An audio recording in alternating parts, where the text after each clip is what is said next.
Welcome, ladies and gentlemen, to the Lair of Doom, Episode 2. I am your host, T.H. Chester, joined by Professor Inhaler. And we are here today to give you updates on all the latest underground music, comic books, geek news, basically everything in between. As a lot of you guys have probably been guessing, we've had some technical difficulties uploading Episode 1 from about a week or so ago. We're going to try to go live every Sunday evening, as long as that fits into everybody's schedule. But that's how the show is going to be scheduled currently. Right now, we're going to be giving you guys a little bit of updates on music, movies, updates in the underground world, and everything in between. We've got a lot of stuff that's going on right now. Mad Child is on tour right now, along with ICP. DJ Paul releases a new single. We've got so much stuff that's going on right now. One of the big topics that was just dropped yesterday in the news is about Boondock updates that he is no longer with Psychopathic, and he will not be signing with Magic Ninja Entertainment. I didn't even know about that. He actually had made a statement earlier, just basically telling everyone that back in April he had told Violent J that he wanted to be an independent artist and he had other labels that he was looking into. With everything that happened at the gathering with the announcement of Boondocks being released from Psychopathic, that was true, but of course the speculation of Boondocks going to Magic Ninja Entertainment was just strictly speculation. So basically, Boondocks had made an update on Facebook basically saying that at this point he has been working on getting released from his contract as Psychopathic since April of this year. The reasoning is that he feels that it's time for him to do his own thing and be able to explore any and other options that are potentially available to him.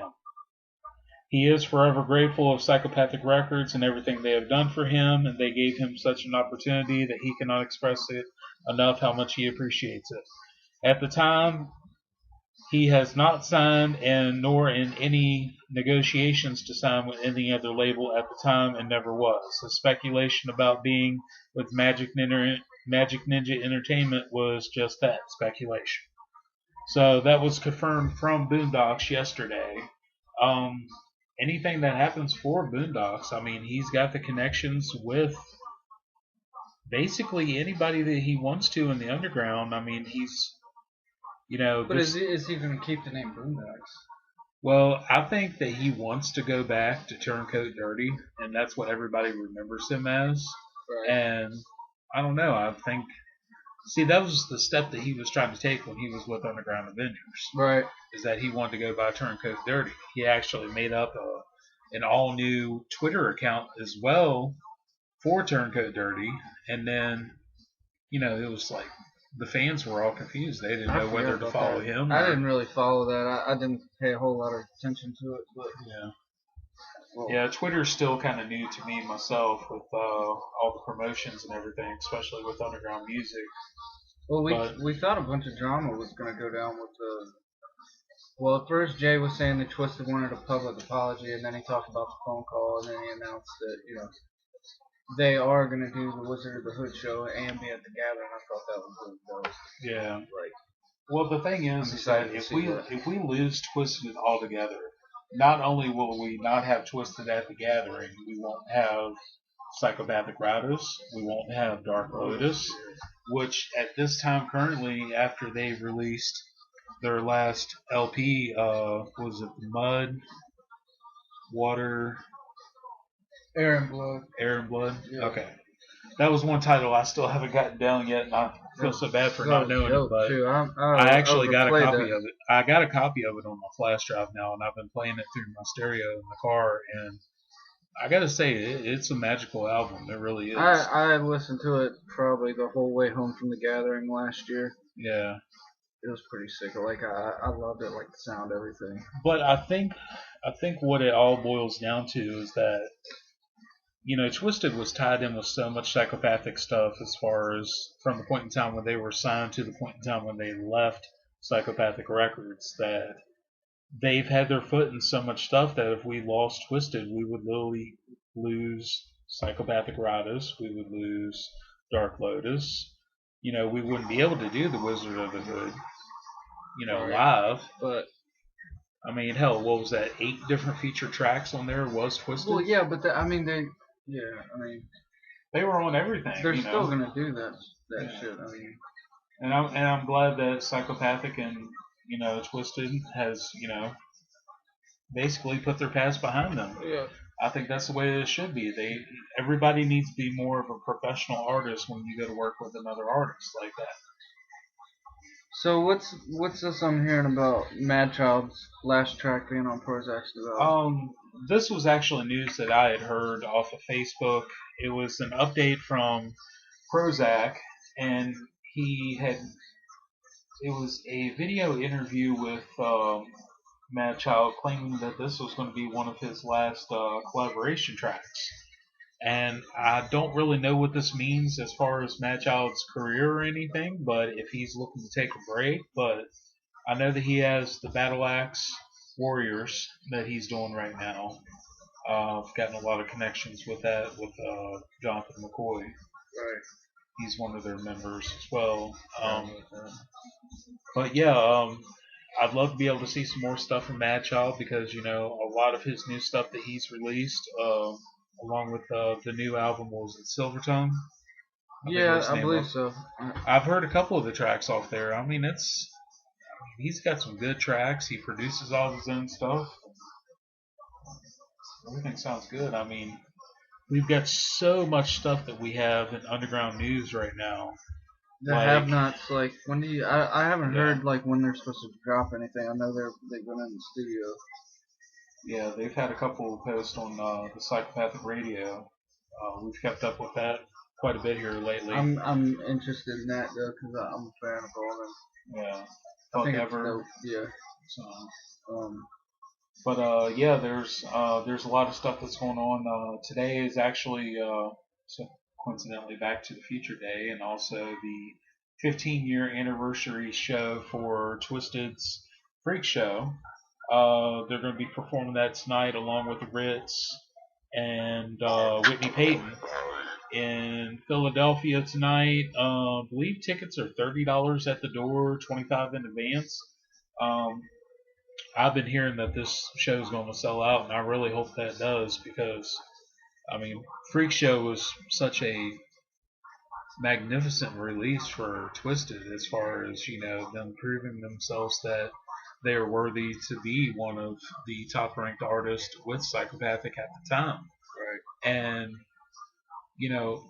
I first got into Twisted when they released Most Tasteless. I remember Spin the Bottle, what was it, Rock the Dead. Mm-hmm. God, it was so many good tracks that was off that. And I tell you, the one track I always keep going back to is $85 an hour. Dude, I love that. And, it always rocked my trunk with my bass and everything in every car that I ever rode in. Oh, dude, I loved it. Mm-hmm. But, yeah, the Wizard of the Hood being performed live at Gathering this year, I think that might actually be worth me getting a ticket next year to go be able to see that. Yeah, that was sick. And of course, you got to see a new Dark Lotus release. I mean, new live. Because I haven't actually got to see Dark Lotus live. I haven't been able to get to see Psychopathic Riders live. I've seen them like several times, but I haven't heard them perform any of their new songs yet. Yeah. I haven't had an opportunity. Well, didn't they perform? Yeah, at this year's gathering. Yeah. I missed it. Sorry, some of us scrub ninjas, we got bills to pay. Well, I just decided not to go this year because I've been going for 10 years and trying to get, other things going. And anyway, so. Oh, question though. With you going to the gathering, have you been to the gathering in Ohio? Yeah. In their location up there? Yeah. A lot of ninjas have been asking.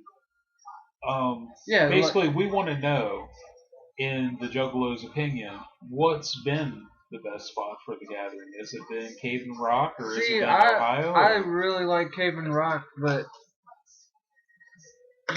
it takes so long to walk place, and just to get out there, like you feel like you're driving forever. I like the kind of more convenient location at the new place, but Yeah. it's everything seems kind of crammed together there. Yeah. It's dope though. I heard there was a lot better showers at the Ohio location. See, I didn't go to those showers because we left and went to a truck stop outside of the gathering ground. Oh, okay. You have to pay like $12 shower, but it's worth it.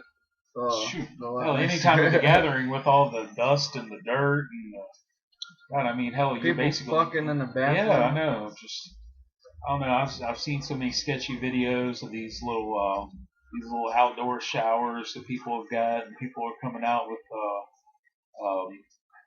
what was it? These little like flip flops and stuff that they were wearing in the shower because they didn't want their bare feet to be on the ground, as you know, some of these other people that were taking showers coming on the damn floor.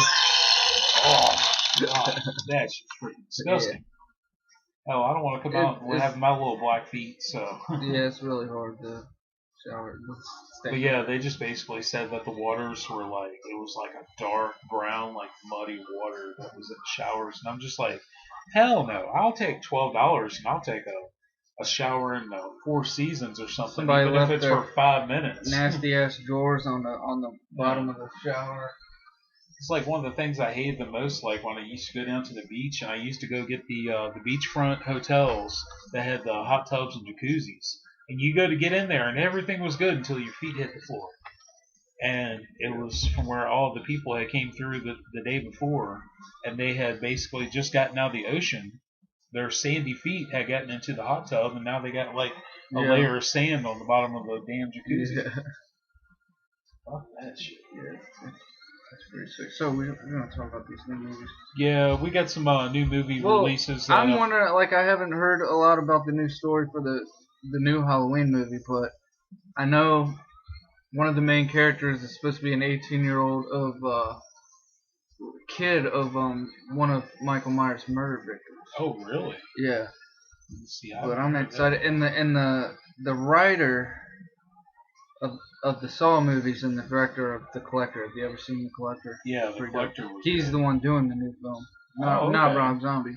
So I'm curious because his movies are pretty dark and gritty. Yeah. Good storyline. Jeepers Creepers 3. Yeah, I was told that was supposed to be out this year, but I don't even know if they've begun filming or anything. I think they had made an announcement for fall of 2016. Right. So there's apparently a new Saw movie, but I haven't seen much on that.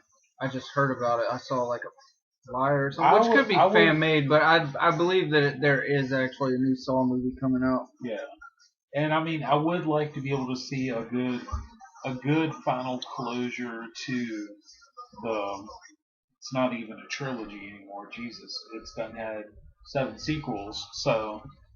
I mean, it's like the Scream movies. I mean, sometimes you just got to put a lid on it, you know. Mm-hmm. Let the legacy rest, you know. Mm-hmm. I mean, sometimes I like the idea of them bringing back, you know, a Nightmare on Elm Street or something. But if you're not going to have Robert Englund, don't even bother. Hold on.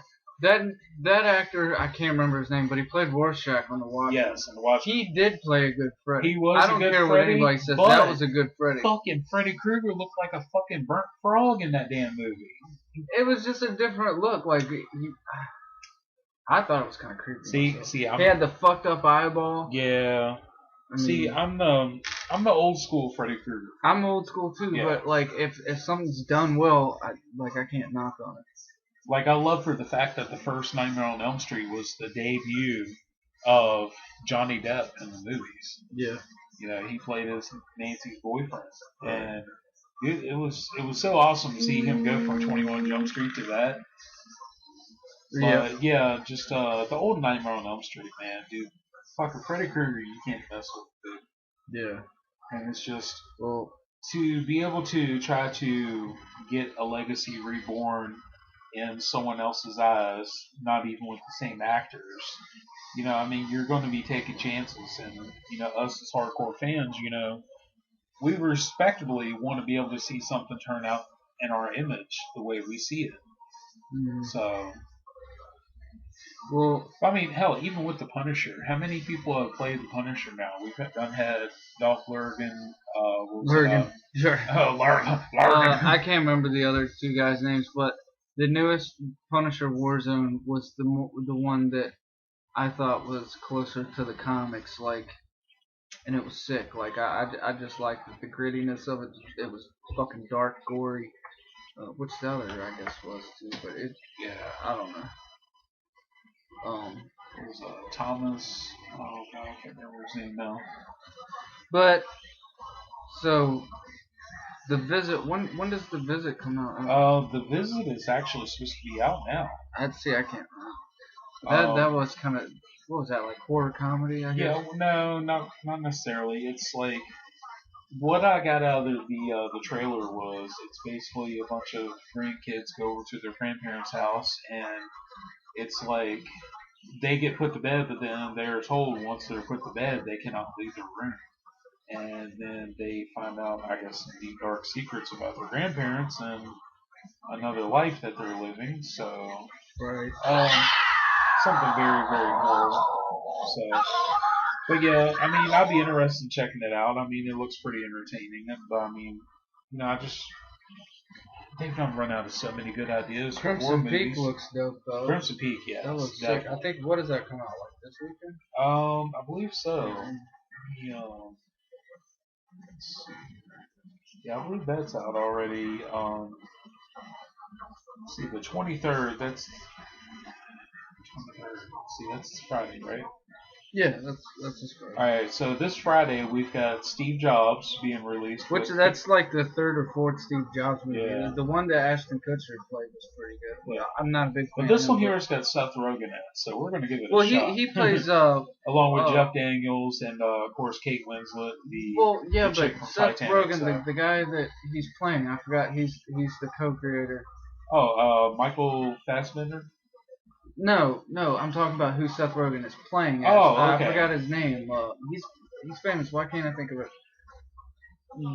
The co-founder. Hold on, I got it. But Michael Fassbender. Steve Wozniak. Yes, Wozniak. Wozniak. They call him the Woz. Yeah. But Michael Fassbender, Steve Jobs, I'm kind of curious to see what that's going to be like, because Ashton Kutcher actually looked like him, sounded like him in the movie, like. He had that walk and everything, that strange walk. That was crazy. Yeah. Yeah, that definitely looks good. Anyways. And yeah, I did like the Ashton Kutcher and Jobs. Yeah. His portrayal of Steve Jobs. Of course, he was able to bring out that dark side of Steve Jobs too. Back in the beginning when he was working on the Apple II and him being cheated out of the company and everything that had happened at that time. But there's so much I know there's a lot of people that's into Paranormal Activity. I've tried to personally get into a lot of the movies myself, but it's just it's more just a. It's kind of whack. I don't know. But yeah. Are you watching any new shows at the moment? Oh yes. I just finished up season 1 of Empire, and I've got to say, Terrence Howard. Oh my lord. Give that man 6 Oscars, 7. I mean, I've heard, and I'm sure it's a good show. It's just like that kind of show. I don't think I'd be into, because it's.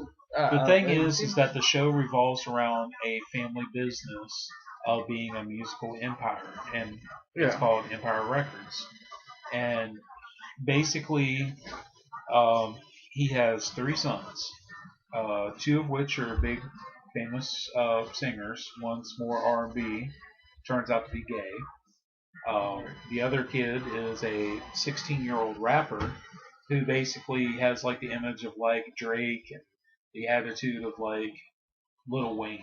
Yeah. So, but I mean, all the music is all like fresh, original music that's actually portrayed by each one of the actors that plays the part.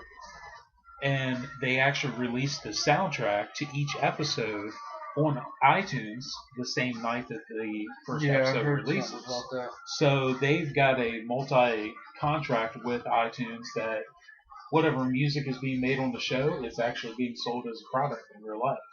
And I think it's really, really cool to be able to see, the original music that comes out of the TV show, not to mention the songs that are actually made up by famous people that are on the show. Like, for instance, one of the guest stars on Empire is Courtney Love. Right. And she's portrayed as a kind of like a washed out, kind of like a gypsy singer from the 60s. But she was the first multi platinum selling artist that was on Empire. Right. So she was such a key element, but with drug use and stuff like that, how it washes out these artists after they've already been on tours for 20, 30 years and stuff like that. I mean, it really teaches a lot of the people that's watching these shows what the music industry is actually like for a lot of people, and the sacrifices that happen in the music industry in order for people to be able to make it. I mean, I know personally, me being an underground artist, I know what it's like to be in that life because I've been in it for 15 years now. I started out playing guitar back when I was, I think, a junior in high school. I picked up my first 7-string guitar from Hometown Music in Harrisonburg, and I've been in local bands ever since 1998. I mean, building up to what I got now with Bobby Butcher, I'm playing local music with a couple of the guys from local band Relentless. Jason Simmons is actually my music producer. He has his own studio downtown in Waynesboro. We're actually going to try to get on a personal recording in his studio too, to hopefully release some of the newer episodes of Lair of Doom and professional HD. So what other shows are you watching? Let's see, Gotham. I've been trying to keep up on. I'm still in season 1, and I know we've already had 5 or 6 episodes of season 2. I'm on that's already season been out. 2, yeah, but I still need to catch up. I need to watch that and Arrow and Flash, and Jessica Jones is coming out soon, and then next year the new season of Daredevil. Is it true that in Arrow they've had a special appearance from Wonder Woman? I don't know about that. I heard a rumor about that. I haven't been that far. It's possible, but I know that you've watched more Arrow and more of the TV shows like that than I've watched. Gotham and. They have had some good cameos. Oh yeah. I've been watching Rick and Morty. Have you ever watched that? I've heard a lot of Rick and Morty. I wasn't sure about it at first, but then my sister watches Rick and Morty a lot. I heard Brad Johnson on Tell Him Steve Dave talking about how he watches it. And it's really funny, so I gave it a chance, and it's a good show. It's hilarious. It makes me laugh. Oh yeah. I think I'd really like. I had heard somebody talking about like starting a new Tales from the Crypt. Oh, that would be awesome. That would be dope. But I mean, I really feel like I don't know. Somebody should start like a Kickstarter or something for Tales from the Crypt. That'd be sick. Let's see. We've got oh god, I'm not even really into the Hunger Games, but no. They're doing part 2 of Mockingjay in November, along with let's see, we've got Creed coming out. That's with Sylvester Stallone and Michael Jordan. That's Michael B. Jordan. Michael B. Jordan, excuse me, not the 23 Michael Jordan. Creed, that's going to be out on the 25th of November.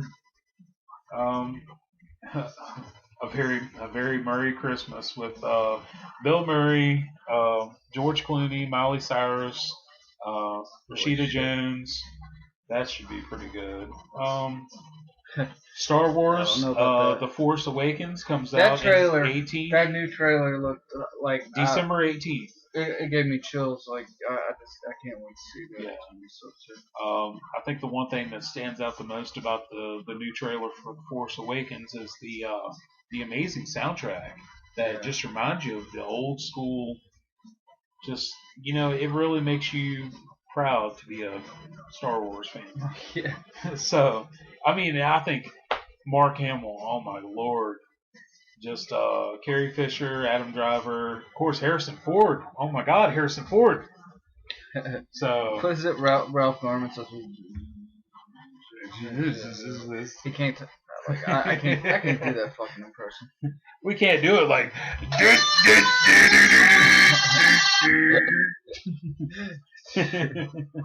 Anyways, oh my lord! I guess December 18th, we also have a brand new Alvin and the Chipmunks coming out. I'll pass. Oh, nope, not today, buddy.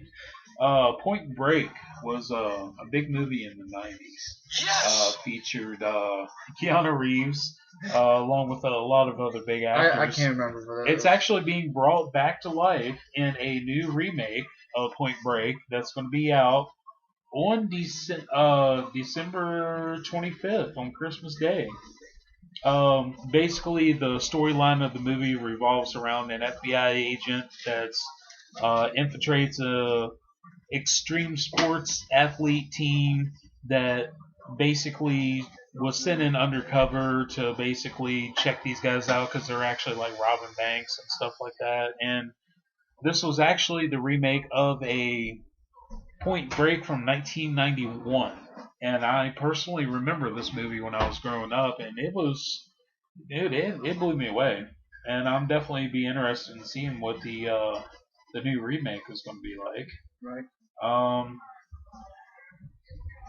God, just so much.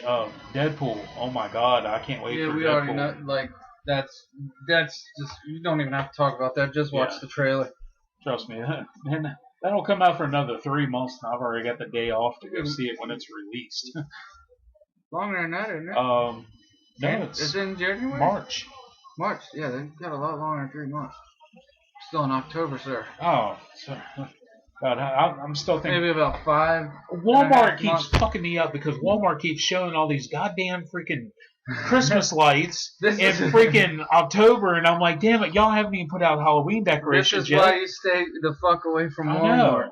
And I mean, Jesus, and it totally throws me off because I forget what season I'm in, and good Lord, I'm like, is it spring yet? And they're like, no, we haven't even got snow yet.